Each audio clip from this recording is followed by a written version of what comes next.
Boy, crazy downfall. I ain't gonna lie. That man have been doing some crazy ass shit. And he's supposed to be getting out of jail next year though. So it's all praise to him. All you feel me? Hey, he need to get out and drop some hits on bro. But y'all let me know what y'all think about this. We finna get straight into this video on game. NBA YoungBoy had one of the craziest runs in rap history, but today we're breaking down the wild story behind his shocking downfall. In April 2024, the news broke that YoungBoy's crib in Utah was raided by the police. YoungBoy was on house arrest out there while he was waiting for his gun case to go to trial, but the cops claimed he was still breaking the law even though he couldn't go anywhere.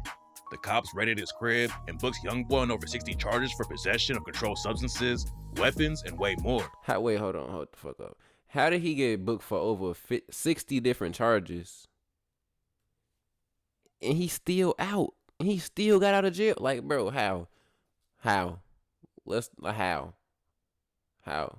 I wonder what type of 60 charges they was, because that don't even make sense, bro. I ain't gonna lie to you. The cops said he was running a large... I feel like when you got money, they just be letting you do whatever, no cap. They let you get away with anything, because that just don't make sense. And then the fact that his recent arrest, when he just called acting like an old lady. Like, bro, y'all, he literally pleaded guilty and y'all know he did it. So how he getting out, but there's people up in jail that's doing time for BS and they still sitting in there for like petty little cases. Should be crazy. Money talk should be crazy. Prescription fraud ring, where YoungBoy and his homies would call in fake prescriptions using real doctors' names. YoungBoy talks about going to rehab before, but apparently it didn't work out because he was allegedly hitting up pharmacies to get lean with fake prescriptions. It's not clear how long it's been going on or how many drugs YoungBoy and his team actually got though. According to the cops, everything fell apart when a pharmacist got a call about a prescription, but the phone number didn't match the real doctor's office. When doctors call prescriptions into pharmacies, they have a lot of info they gotta give to make sure it's legit. YoungBoy and his team allegedly had the doctor's info somehow, and they were allegedly using it to get drugs from a bunch of different pharmacies in the area. What's wild about the situation is that YoungBoy or somebody in his crew allegedly called the police about the prescriptions. They used the name Gwendolyn Cox and called the sheriff's office about the situation. When the officer started asking questions, Gwendolyn Cox couldn't even give basic info about herself. And according to the cop who talked with him on the phone, Gwendolyn sounded as though she was a much younger male from the southern states. Police also... Wait, hold on, bro. Wait. So they called the police to do that? Bro, he bold as hell, boy. I ain't gonna lie. Y'all let me know, is he bold or slow? Because that shit was dumb. I ain't gonna cap. That shit was stupid. Like, I feel like he should have had more people in his circle that, like, he shouldn't, if somebody was to do that, he shouldn't have been the one doing it. No cap.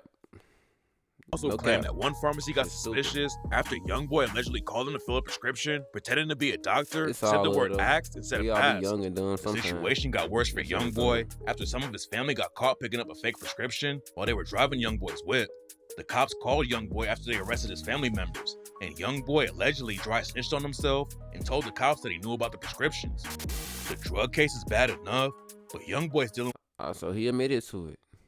An even bigger legal situation right now. Back in 2020, YoungBoy was shooting a music video in Baton Rouge when the cops rolled through and arrested him and 16 other people. The cops found guns, hydrocodone, marijuana, and Xanax at the scene, and YoungBoy got hit with federal charges over the situation. YoungBoy was free for a while, but in March 2021, he was arrested in LA. YoungBoy tried to do the race and run away, but the cops tracked him down with a police dog and booked him on federal gun charges. YoungBoy's been locked down in Utah for 2 years, waiting for the trial to start.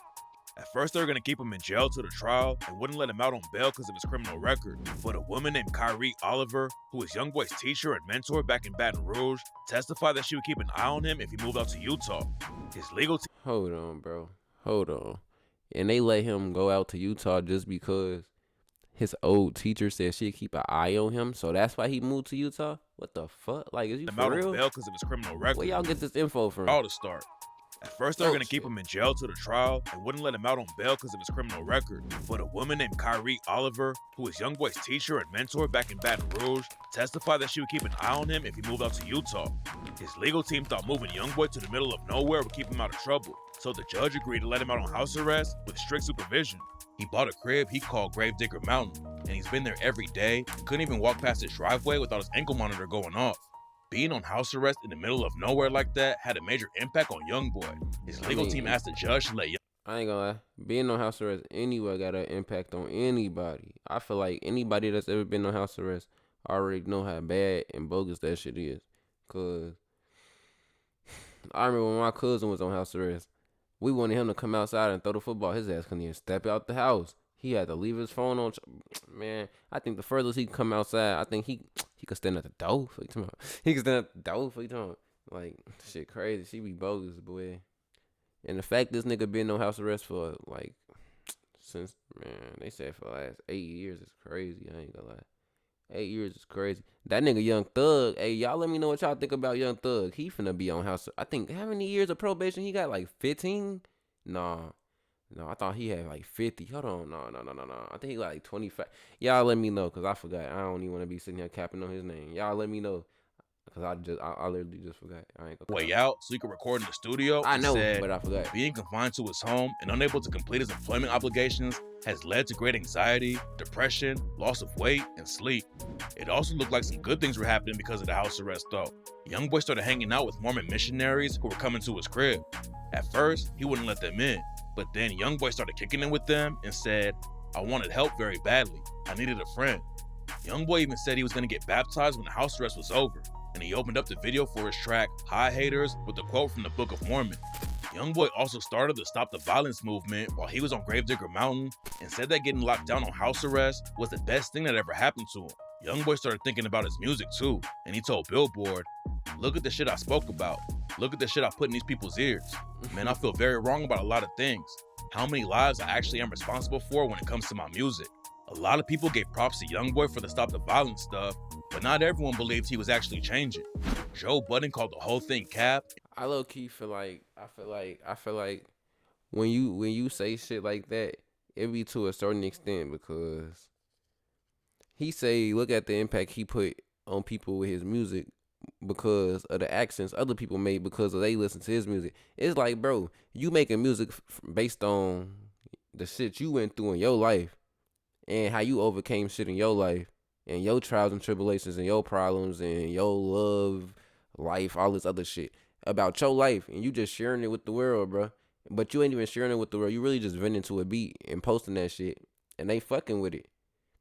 And then it's a certain group of people that's gonna take your music and they gonna use that music to motivate them to go live the same life you live. That's not your fault though. I feel like that's not your fault.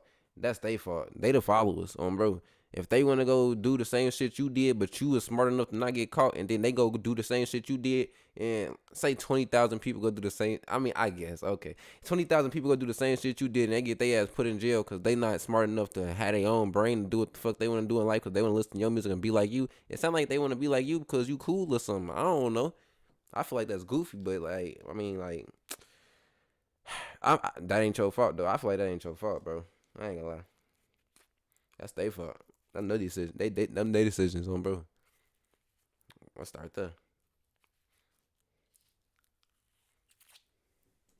He didn't believe a single word that YoungBoy told Billboard. I don't believe one fucking word of any of it. This nigga, I laughed every time that shit popped up on my phone. Bro, here he go talking shit too. Joe Budden, I ain't gonna lie. I mess with a lot of celebrities. But the old people, like, I feel like older people be talking a lot. They be talking crazy. And Joe Budden, I ain't never seen nothing good about this man. Here he go talking about YoungBoy. I forgot that other lady name with the messed up face. I ain't gonna say nothing about her, though, because I think she was in the hospital last time I heard about her, so I ain't gonna speak. I don't know what happened to her, no cap. I don't even know her name no more. But Joe Budden, last time I seen him, he was over here talking about DDG and shit, boy. You was a straight goofy gang. I don't even know you, bro. What did you even do in life? I don't even know you, bro. But at the same time, black and white looking at the fucking snow with the nice clothes. Get this shit the fuck out of here. Then YoungBoy clapped back and told Budden, "Don't try this at home." YoungBoy made it sound like he was gonna start changing his music too. But that didn't happen, and he's still dropping tracks like We Shot Him in His Head, huh? Where he raps, "Left your partner dead, huh? We shot him in his head, huh? DOJ invest in me, I'm caught up with the feds, huh? Hey. Hold on, boom. Young put him on the news. Saw a video, ain't moved. I told him that I'm out my mind. I'm a fucking fool. YoungBoy was supposed to go to Louisiana to fight the gun charge he picked up in 2020, but he decided to plead guilty instead of taking it to trial. The judge sentenced YoungBoy to 2 years and 3 months in prison, but YoungBoy's lawyer, Bradford Cohen, said that YoungBoy could probably get out in 12 months. But besides the prison time, YoungBoy also has to serve 5 years on probation. Hopefully he'll keep his head down and not pick up any new charges after he gets out on